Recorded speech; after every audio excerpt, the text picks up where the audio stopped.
सदियों से दमित किसी राष्ट्र की आत्मा जब विद्रोह की आग से भड़कती है, तब उस राष्ट्र के लोगों में स्वतंत्रता की भावना ज्वालामुखी बनकर राष्ट्रीय आंदोलन के रूप में उभरती है।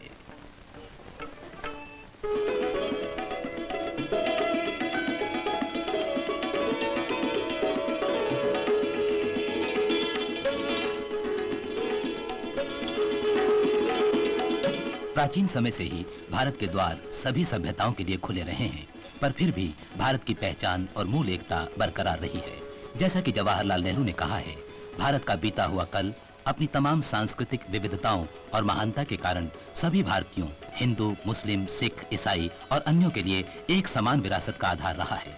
सहनशीलता की यही विरासत 17वीं सदी में ब्रिटिश ईस्ट इंडिया कंपनी के लिए मुगल बादशाह का सूरत में एक फैक्ट्री चालू करने का इजाजतनामा बनी।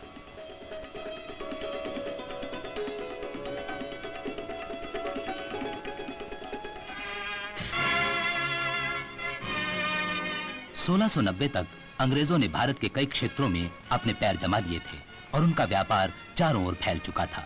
ब्रुक एडम्स कहते हैं, दुनिया में कोई भी लागत आज तक इतना लाभ नहीं दे सकी जितना कि भारत की लूट।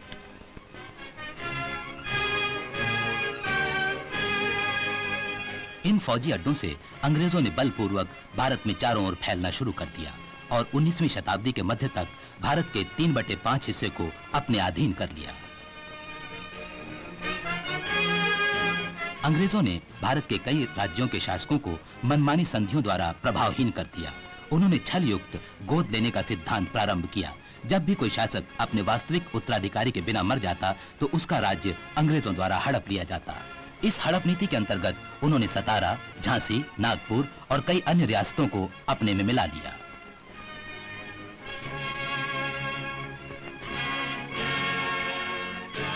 राजनीतिक विस्तार के साथ साथ कानून की आड़ में अंग्रेजों ने भारतीय जनता को भी लूटना शुरू कर दिया।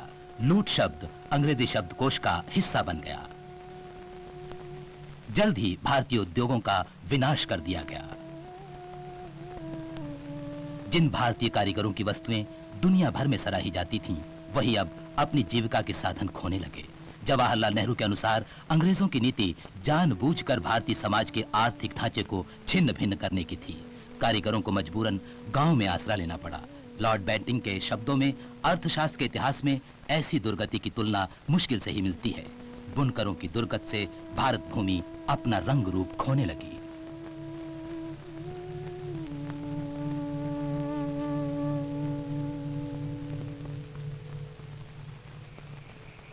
इतिहास की इन घड़ियों में भारतीय जनता उबल रही थी। उसने अंग्रेजों से लड़ने का फैसला किया। अंग्रेज भारतीय जनता को दास ही नहीं बना रहे थे, वरन उनके सांस्कृतिक और धार्मिक जीवन के लिए खतरा बन चुके थे।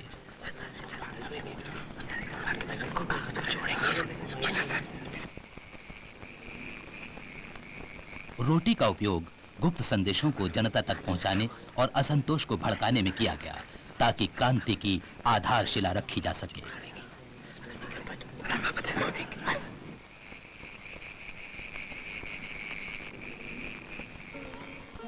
इसी समय बिठूर के नाना साहब अंग्रेजों के खिलाफ संयुक्त मोर्चे हेतु कई राजधानियों की यात्रा कर रहे थे।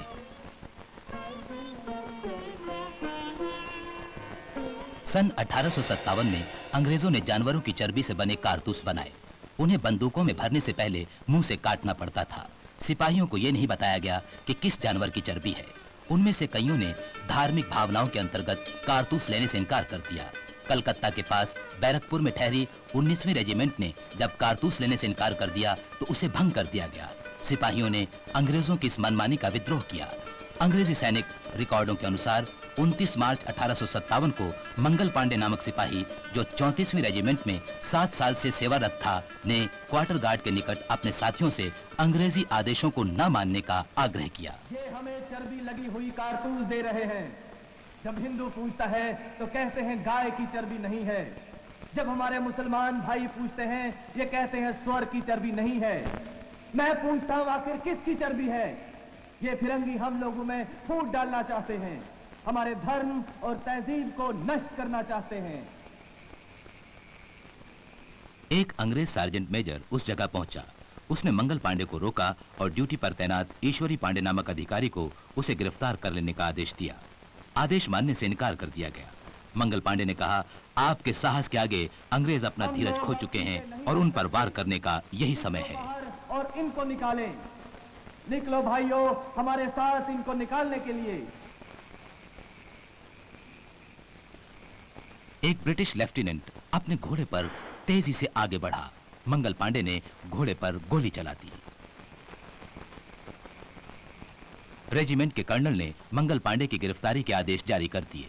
सैनिकों ने इस आदेश की अवज्ञा कर दी। पांडे ने अपनी ही बंदूक से अपने को गोली मार ली। घायल मंगल पांडे को गिरफ्तार कर लिया गया और कोर्ट मार्शल करके उसे फांसी पर लटका दिया गया। मंगल पांडे के बलिदान का समाचार बिजली की तरह सारे देश में फैल गया। मेरठ की तीसरी घुड़सवार सेना के 90 में से 85 सवारों ने चर्बी से बने कारतूस लेने से इनकार कर दिया।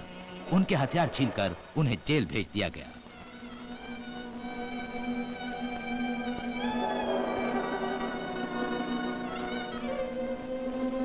भारतीय सैनिक अपने साथियों के इस अपमान से क्रोधित हो उठे।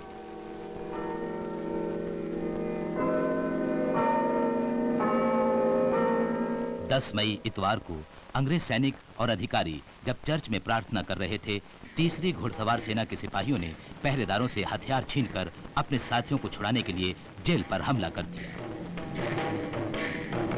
उन्होंने अंग्रेज अधिकारियों पर भी हमला किया और उनके घर जला दिए। 14वीं और 20वीं रेजिमेंट के सिपाहियों ने इनका साथ दिया। क्रांतिकारी इसके बाद दिल्ली की ओर बढ़े। रास्ते में कई ग्रामीण भी उनके साथ हो लिए।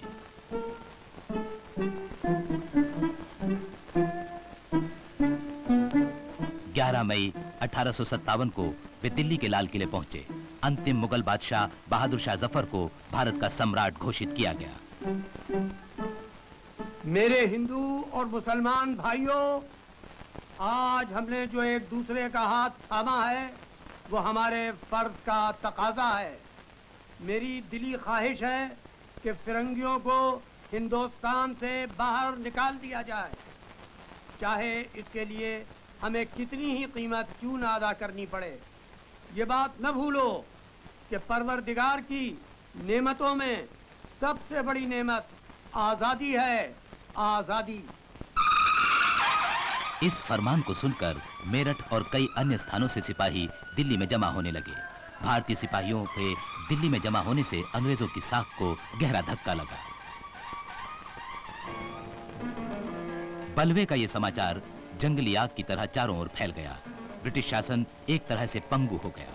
भारतवासियों ने अपने दिलों में कभी भी अंग्रेजी शासन को स्वीकार नहीं किया था और भारतीय सैनिकों ने 1857 से पहले 12 बार अंग्रेजों के खिलाफ बगावत की थी।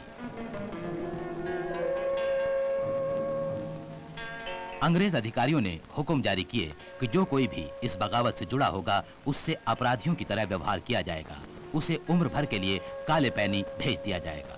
बहुत से लोगों को आर्थिक सजा दी गई, कईयों को फांसी पर लटका दिया गया और सैकड़ों को गोलियों और बहुतों को तोपों के मुंह से बांधकर उड़ा दिया गया।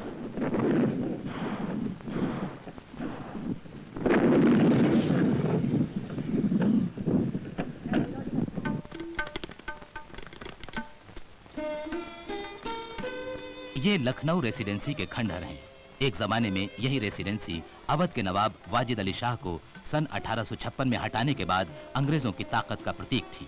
भारतीय सिपाहियों के 8 महीने लंबे घेरे के दौरान रेसिडेंसी पूर्णतः नष्ट कर दी गई। 29 जून को लखनऊ की तरफ बढ़ रहे भारतीय सैनिकों ने चिन्हट में अंग्रेजी सैनिकों को हरा दिया। सर हेनरी लॉरेंस के नेतृत्व में अंग्रेज सैनिकों को भागकर रेसिडेंसी में शरण लेनी पड़ी। रेसिडेंसी को भारतीय सैनिकों ने घेर लिया। अवध के नवाब की पत्नी बेगम हजरत महल ने नेतृत्व संभाला।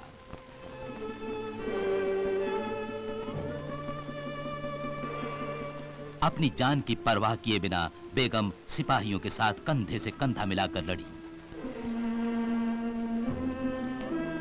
रेसिडेंसी पर आए संकट को दूर करने की अंग्रेजों की कोशिशें नाकाम रहीं।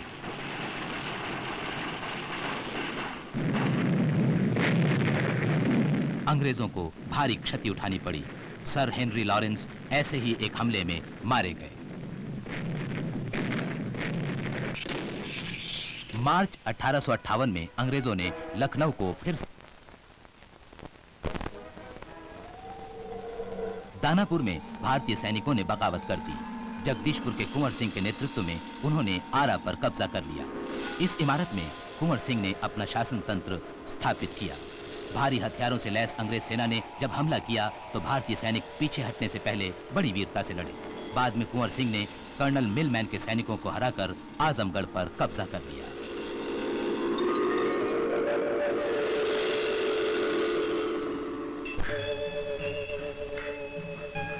21 मई को पैदल सेना की 37वीं टुकड़ी ने बनारस में बगावत कर दी। 4 जून को इस टुकड़ी को भंग कर दिया गया। इलाहाबाद में एक स्थानीय शिक्षक मौलवी लियाकत अली ने जनता की मांग पर अपने आप को शहर का गवर्नर घोषित कर दिया।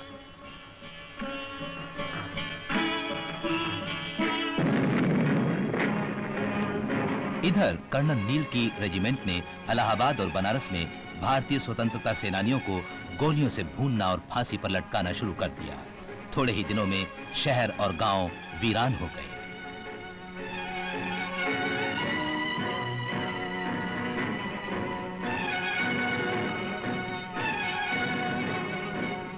कहा जाता है कि वहां के हर वृक्ष पर भारतीय देशभक्तों की लाशें लटकी थीं और कर्नल नील की पहुंच के अंतर्गत हर गांव आग की लपटों में झुलस चुका था।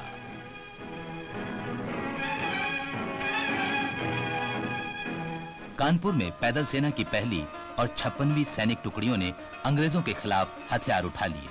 4 जून को उन्होंने खजाने पर भी कब्जा कर लिया। बिठूर के नाना साहब जो नवाबगंज में डेरा डाले थे, उनसे ये सैनिक मिले।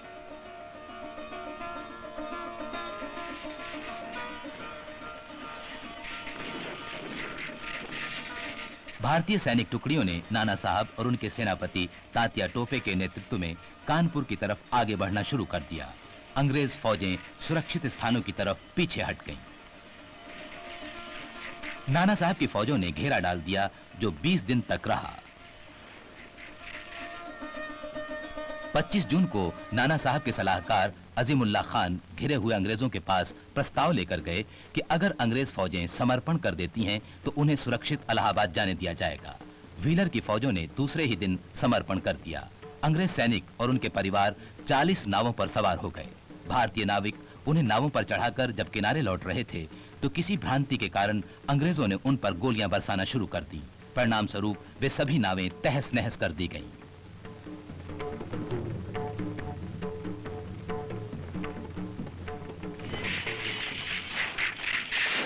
हेनरी हैवलॉक के नेतृत्व में एक अंग्रेज सैनिक टुकड़ी ने कानपुर पर हमला किया। नाना साहब ने लगभग 5000 आदमियों के साथ कानपुर के पास ग्रैंड ट्रंक रोड पर फतेहगढ़ में सुरक्षित स्थिति ग्रहण कर ली।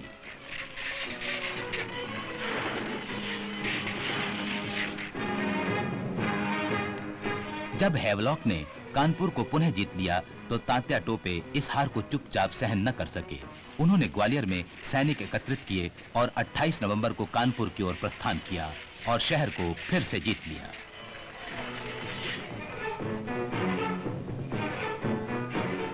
कई हमलों का मुंह तोड़ जवाब देते हुए तात्या टोपे 6 दिसंबर को कालपी आ गए। दिल्ली कई दिनों तक आजाद रही। मेरठ से एक अंग्रेजी सैनिक टुकड़ी 5 जून को राजधानी को फिर से जीतने के लिए भेजी गई। भारतीय सैनिकों ने जनरल बख्त खान के नेतृत्व में हिंडन नदी के किनारे इस सैनिक टुकड़ी से मोर्चा लिया और 2 दिन की भयानक लड़ाई के बाद दिल्ली से कुछ मील की दूरी पर स्थित बदली की सराय के पास सुरक्षित स्थिति के लिए पीछे हट गए। अंग्रेजों को भारी क्षति हुई।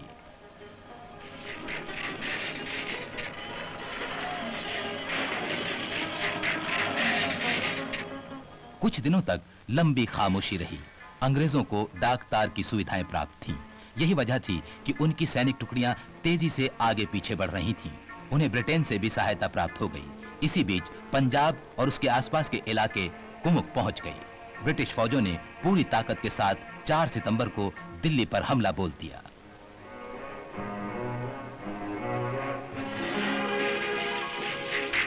सैनिकों ने इतनी बहादुरी के साथ युद्ध किया कि ब्रिटिश आर्मी के commander in chief general sir James Outram को कहने पर बाध्य होना पड़ा कि इससे पहले शस्त्रों की ऐसी लड़ाई देखने में नहीं आई। लड़ाई 7 दिनों तक जारी रही। अंततः अंग्रेजों ने तोपों की भारी गोलाबारी से कश्मीरी गेट को उड़ा दिया। हर गली कूचे में लड़ने के बाद ही अंग्रेज 21 सितंबर को दिल्ली पर कब्जा कर पाए। आतंक का राज्य अपनी चरम सीमा पर था।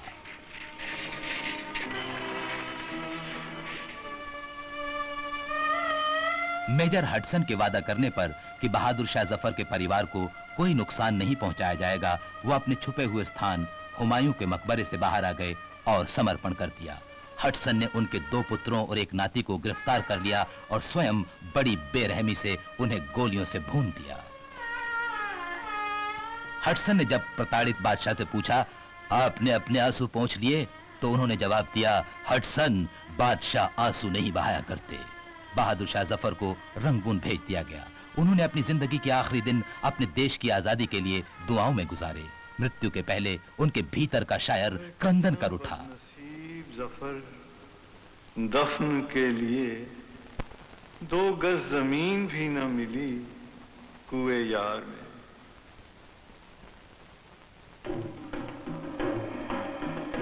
5 जून 1857 को झांसी में भारतीय सैनिकों ने विद्रोह कर दिया। जनता की प्रार्थना पर झांसी की रानी लक्ष्मीबाई ने उन्हें नेतृत्व देने की बागडोर संभाली। रानी ने कई रियासतों के शासकों को लिखा कि वो एक होकर विदेशियों से लड़ने के लिए तैयार हो जाएं। यह है झांसी का किला, अदम्य साहस का प्रतीक। इस किले के हर पत्थर, हर दीवार पर हजारों स्त्री पुरुषों के रक्त के निशान उनके असीम बलिदान की याद दिलाते हैं जो उन्होंने राष्ट्र की स्वतंत्रता के लिए दिया। मार्च 1858 में जनरल ह्यू रोज के नेतृत्व में अंग्रेज सैनिक टुकड़ियों ने झांसी पर हमला बोल दिया।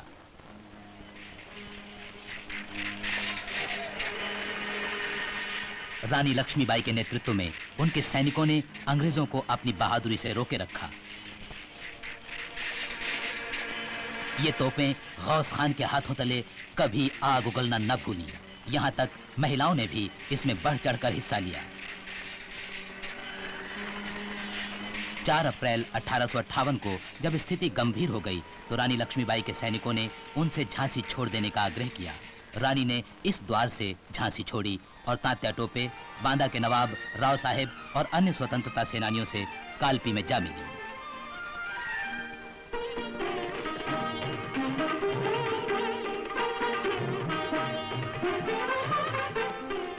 कालपी में स्थित भारतीय ठिकानों पर अंग्रेजों के आक्रमण स्वतंत्रता संग्राम के लिए लड़े गए सबसे खतरनाक युद्धों में से माने जाते हैं।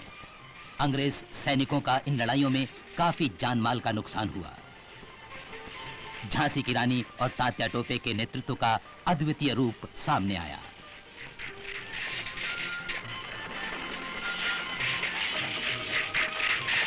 जब साधन कम हो गए तो भारतीय सैनिक वहां से हट गए और उन्होंने ग्वालियर के किले पर अधिकार कर लिया। इसी बीच सिंधिया की फौजें भी तात्या टोपे और रानी लक्ष्मीबाई से आ मिली। शासक आगरा भाग गया।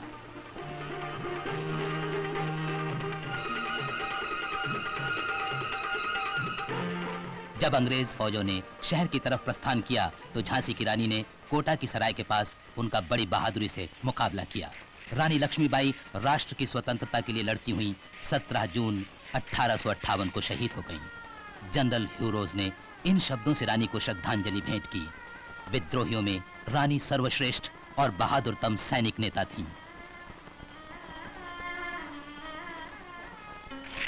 तात्या टोपे अंग्रेजों से कई महीनों तक गुरिल्ला युद्ध विधि से लड़ते रहे। आखिर में मारवाड़ के राजा मान सिंह ने, जो अपने आप को तात्या टोपे का दोस्त जाहिर करता था, विश्वासघात किया। 15 अप्रैल 1859 में इसी इमारत में, जो कल की शिवपुरी और आज के मध्य प्रदेश में है, तात्या टोपे पर कोर्ट मार्शल लगाया गया। 18 अप्रैल को उन्हें फांसी पर लटका दिया गया। वीरतापूर्ण जीवन का दुखद अंत। सैकड़ों हजारों स्त्री पुरुषों के पीड़ा और बलिदान के बावजूद प्रथम स्वतंत्रता संग्राम अपनी मंजिल न पा सका। उसकी वजह थी संगठन, सहयोग की कमी और भारतीय शासकों का व्यक्तिगत महत्वाकांक्षाओं के लिए अंग्रेजों का साथ देना। फिर भी ये एक ऐसा संग्राम था जहां धर्म की दीवारें आड़े नहीं आईं। एक ऐसा संग्राम जिसने स्वतंत्रता सेनानियों की पीढ़ियों और शहीदों को प्रेरणा दी और जिसने स्वतंत्र भारतीय होने का हमारा सपना साकार किया।